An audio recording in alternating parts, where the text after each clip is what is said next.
education and incomes become an imperative.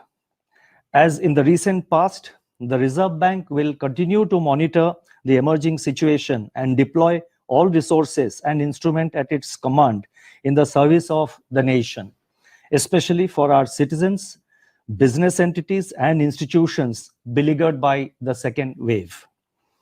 The devastating speed with which the virus affects different regions of the country has to be matched by swift-footed and wide-ranging actions that are calibrated, sequenced, and well-timed so as to reach out to various sections of society and business, right down to the smallest and the most vulnerable.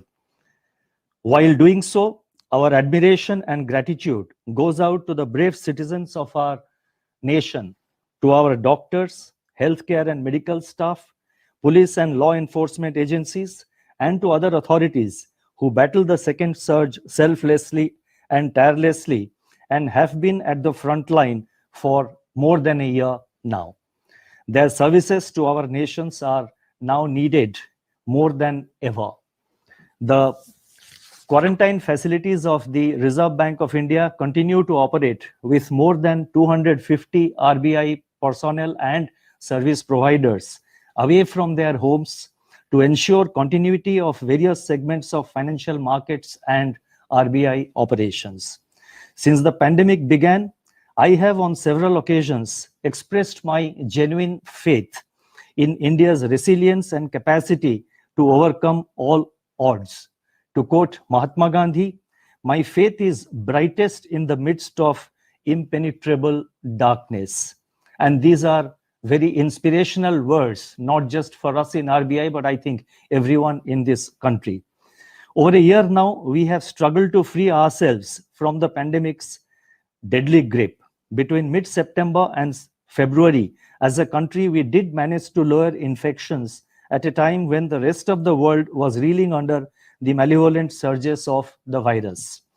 This time around, we have to marshal our resources and fight it again with renewed vigor, ignited by the determination to overcome and to return to normalcy and sound health. Before I set out the measures that the Reserve Bank is proposing to undertake as part of the first part of a calibrated and comprehensive strategy against the pandemic, let me reflect on the macroeconomic and financial conditions that prevail so that the context in which today's measures are being taken can be appreciated. The global economy is exhibiting incipient signs of recovery as countries renew their tryst with growth, supported by monetary and fiscal stimulus. Still, activity remains uneven across countries and sectors. The outlook is highly uncertain and clouded with downside risks.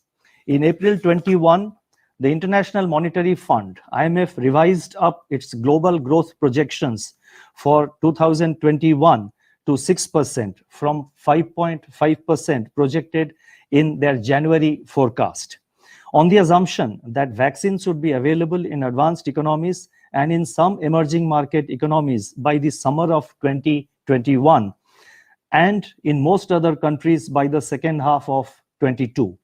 World merchandise trade maintained its recent uptrend, growing by 5.4% in February 21 on a year-on-year basis. Consumer price inflation, CPI inflation, remains benign for major advanced economies. However, in a few EMEs, it persists above targets on account of firming global food and commodity prices. Global financial markets regained buoyancy in April on vaccine optimism after bouts of volatility in February and March, followed by corrections. Moving to domestic developments, aggregate supply conditions are underpinned by the resilience of the agriculture sector. The record food grains production and buffer stocks in 2020-21 provide food security and support to other sectors of the economy in the form of rural demand, employment, and agricultural inputs and supplies, including for exports. The forecast of a normal monsoon by the Indian Meteorological Department, IMD, is expected to sustain rural demand and overall output in 21-22, while also having soothing impact on inflation pressures. Aggregate demand conditions, particularly in contact-intensive services, are likely to see a temporary dip, depending on how the COVID situation unfolds. With restrictions and containment measures being localized and targeted, businesses and households are learning to adapt.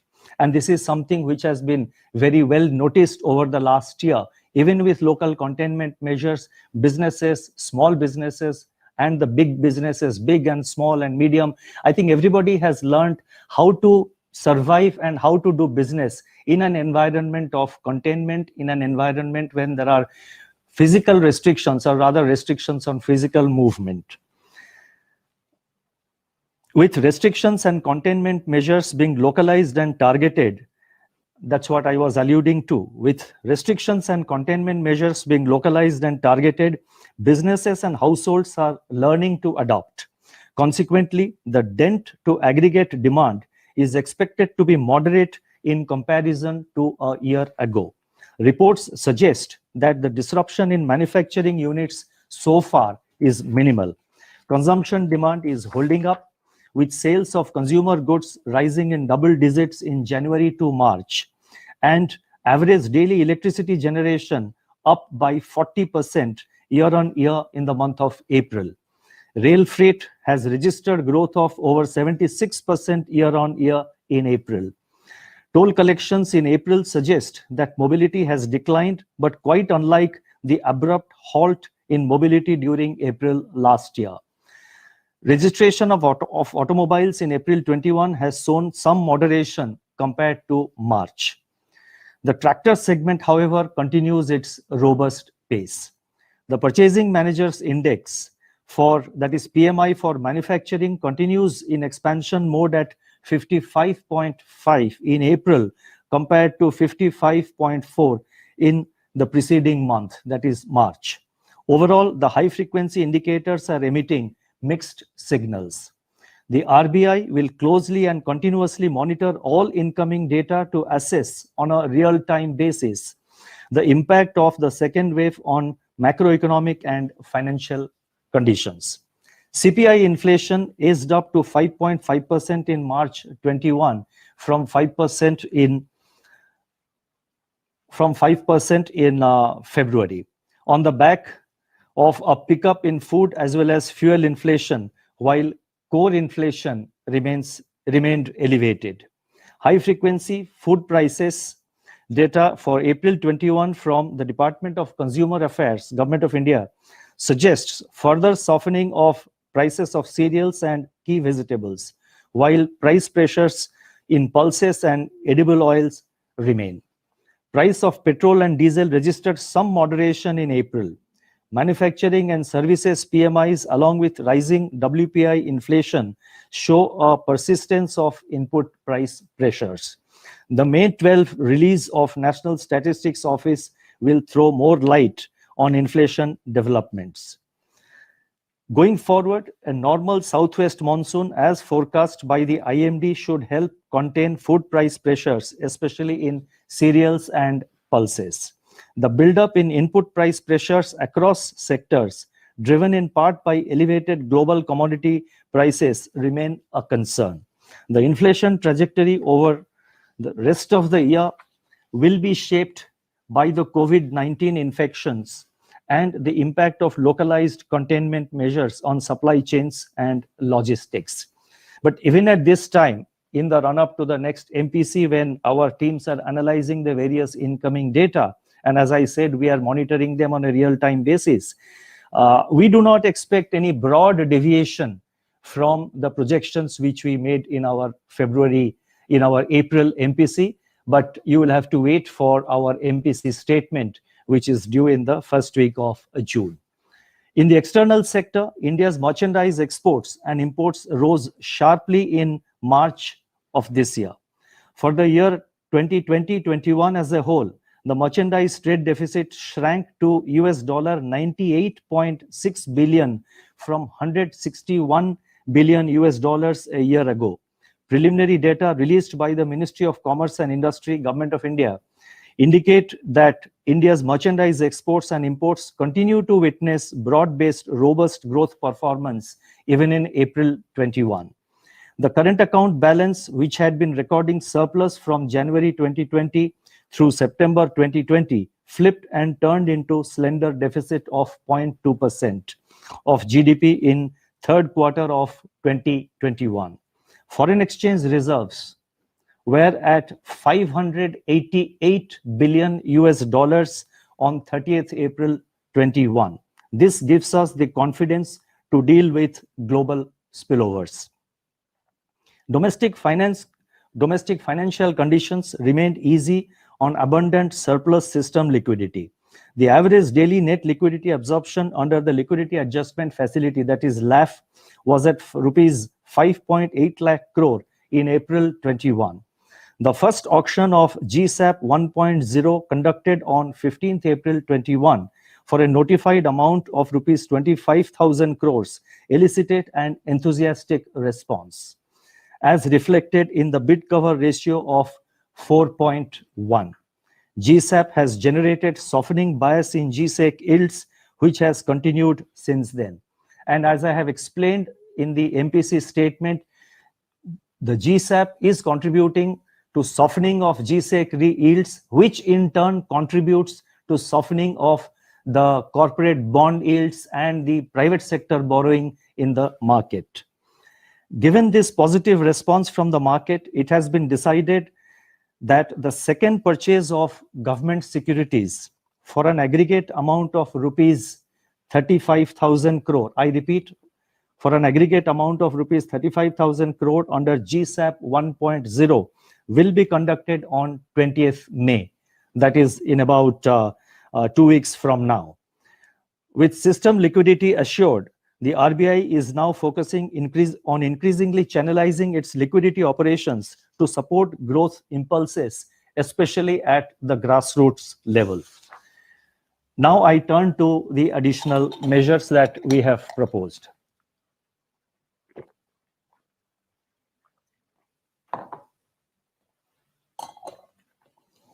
In our fight against the second wave, alleviating any constraint from the financing side for all stakeholders, that is government, hospitals and dispensaries, pharmacies, vaccine, medicine manufacturers and importers, medical oxygen manufacturers and suppliers, private operators engaged in the critical healthcare supply chain, and above all, the common man who may be facing sudden spikes in health expenditure. All these require a comprehensive, targeted policy response. Small businesses and financial entities at the grassroots level are bearing the biggest brunt of the second wave of infections. Against this backdrop, and based on our continuing assessment of macroeconomic situation and financial market conditions, we propose to take further measures, which now I will enumerate. The first measure relates to term liquidity facility of rupees 50,000 crore to ease access to emergency health services, to boost provision of immediate liquidity for ramping up COVID-related healthcare infrastructure and services in the country, and on-tap liquidity window of rupees 50,000 crores, rupees 50,000 crore with tenor of up to 3 years at the repo rate is being opened till March 31st, 2022. That is March 31st of next year.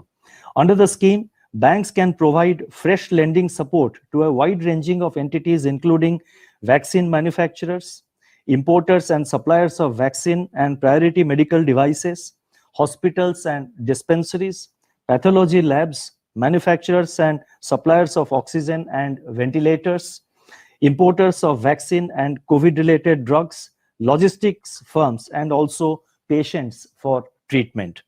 Banks are being incentivized for quick delivery of credit under the scheme through extension of priority sector classification to such lending, and this facility will be available up to 31st March next year. That is 31st March of 2022. These loans will continue to be classified under priority sector till repayment or maturity, whichever is earlier. Banks may deliver these loans to borrowers directly or through intermediary financial entities regulated by the Reserve Bank of India. Banks are expected to create a COVID loan book under the scheme. By way of an additional incentive, such banks will be eligible to park their surplus liquidity up to the size of COVID loan book with the RBI under the reverse repo window at a rate which is 25 basis points lower than the repo rate, or termed in a different way, that is explained in a different way, 40 basis points higher than the reverse repo rate. So this is an additional incentive that is being given to the extent that they are using this window and they are lending, and to the extent that is available in their COVID loan book, which they are going to create, whatever is the loan disbursed under that window, equivalent amount, they can put it in reverse repo at a rate which is 40 bips higher than the normal reverse repo rate which prevails today. Second measure, the next measure relates to special long-term repo operations, SLTRO, for small finance banks, SFBs. Small finance banks have been playing a prominent role by acting as a conduit for last mile supply of credit to individuals and small businesses. To provide further support to small business units, micro and small industries, and other unorganized sector entities who are adversely affected during the current wave of the pandemic, it has been decided to conduct special 3-year long-term repo operations, that is 3-year SLTRO of rupees 10,000 crore at repo rate for the small finance banks to be deployed for fresh lending of up to rupees 10 lakh per borrower. This facility will be available till 31st October 21. Lending, next measure relates to lending by small finance banks, that is SFBs, for on-lending to SFBs for on-lending to MFIs to be classified as priority sector lending. At present, as you would be aware, lending by small finance banks to microfinance institutions for on-lending is not reckoned for the purpose of priority sector lending classification. In view of the fresh challenges brought on by the pandemic and to address the emergent liquidity position of the smaller MFIs, SFBs are now being permitted to reckon fresh lending to smaller MFIs with asset size of up to rupees 500 crore for on-lending to individual borrowers as priority sector lending. This facility will be available up to 31st March 22. Next announcement relates to credit to MSME entrepreneurs. With a view to incentivize credit flow to micro, small and medium enterprises, that is MSME borrowers, in February 2021, the scheduled commercial banks were allowed to deduct credit disbursed to new MSME borrowers from their net time and demand liabilities, that is NDTL, for calculation of their cash reserve ratio, CRR. In order to further incentivize inclusion of unbanked MSMEs into the banking system, this exemption, which is currently available for exposures of up to 25 lakh and for credit disbursed up to fortnight ending 1st October 21, is being extended till 31st December 21. The next measure relates to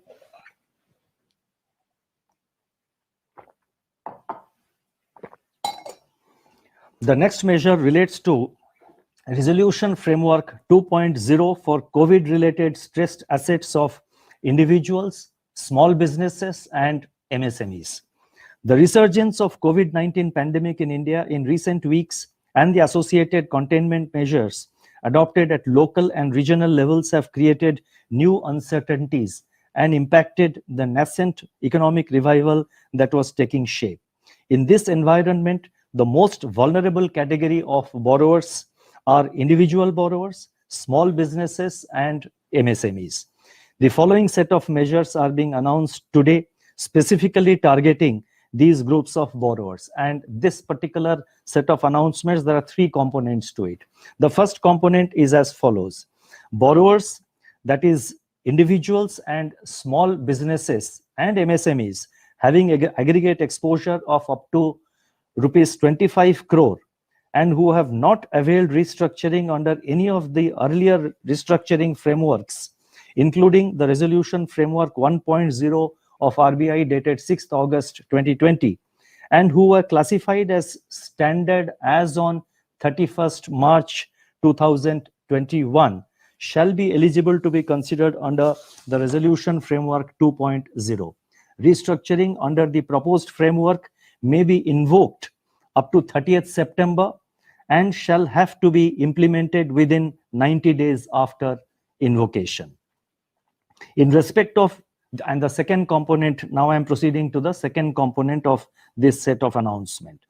In respect of individual borrowers and small businesses who have availed restructuring of their loans under the Resolution Framework 1.0, where the resolution plan permitted moratorium of less than 2 years, lending institutions are being permitted to use this window to modify such plans to the extent of increasing the period of moratorium and or extending the residual tenure up to a total of 2 years. Other conditions will continue to remain the same. And the third component relates to small businesses and MSMEs which were restructured earlier, and this measure is intended to ease their working capital accommodation and the working capital availability for small businesses and MSMEs. And the announcement is as follows. In respect of small businesses and MSMEs restructured earlier, lending institutions are being permitted as a one-time measure to review the working capital sanction limits based on a reassessment of the working capital cycle, margins, etc. The next announcement relates to rationalization of compliance to KYC requirements. Taking forward the initiative of the RBI for enhancing customer convenience, it has been decided to rationalize certain components of the extant KYC norms. These include A, extending the scope to video KYC known as video-based customer identification process, that is VSIP, for a new category of customers such as proprietorship firms, authorized signatories, and beneficial owners of legal entities, and for periodic updation of KYC. B, conversion of limited KYC accounts opened on the basis of Aadhaar eKYC authentication in non-face-to-face mode to fully KYC compliant accounts.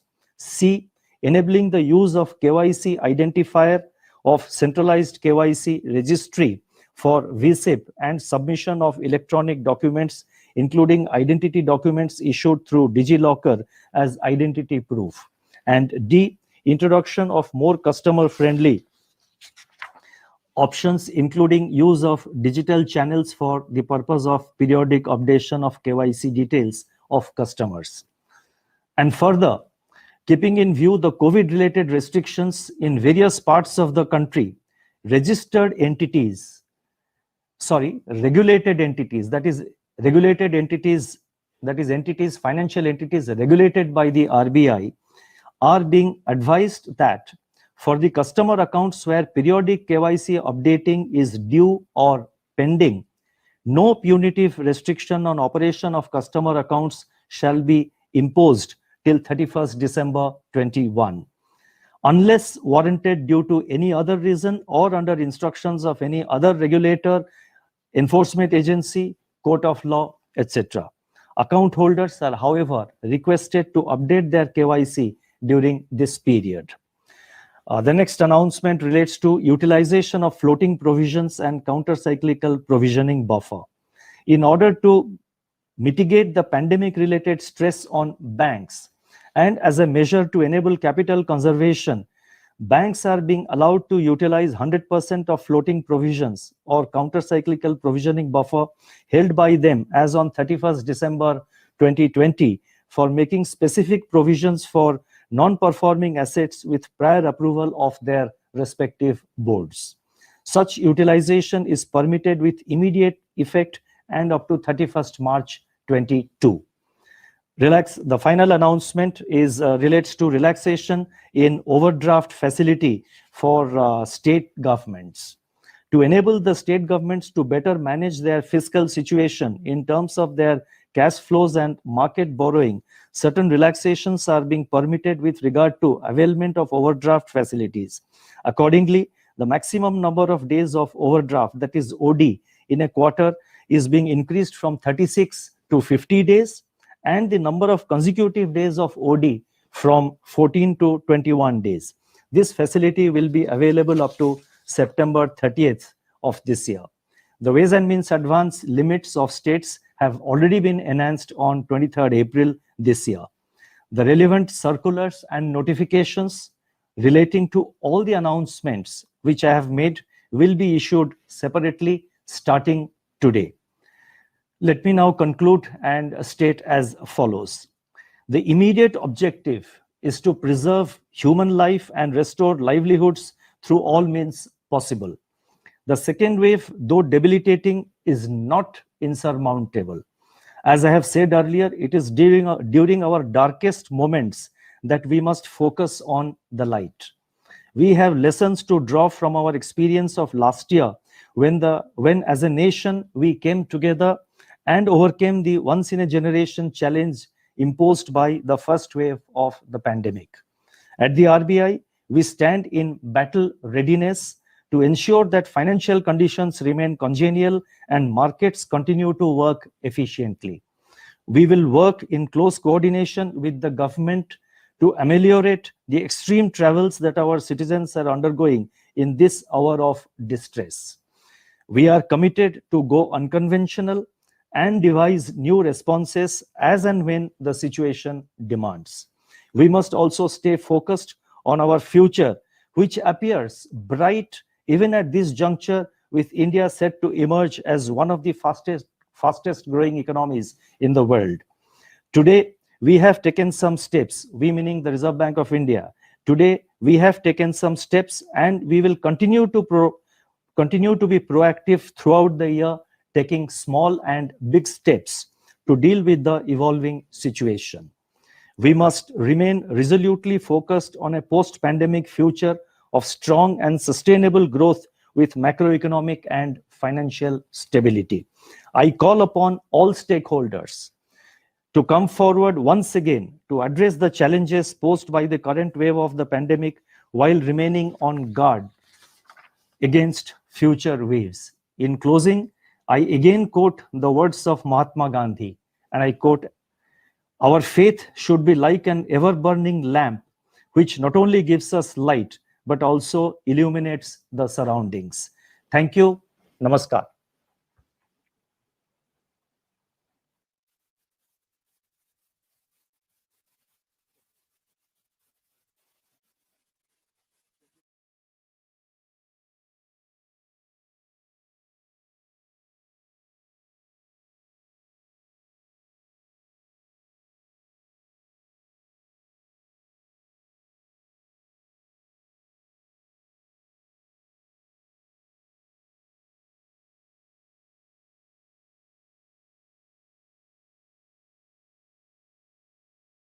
नमस्कार, मैं हूं प्रभु चावला। सीधी बात में आज बारी है एक ऐसी शख्सियत की जिसका परिचय देना बहुत ही मुश्किल है। उनको कोई बड़ा वकील कहे या बड़ा कूटनीतिज्ञ कहे,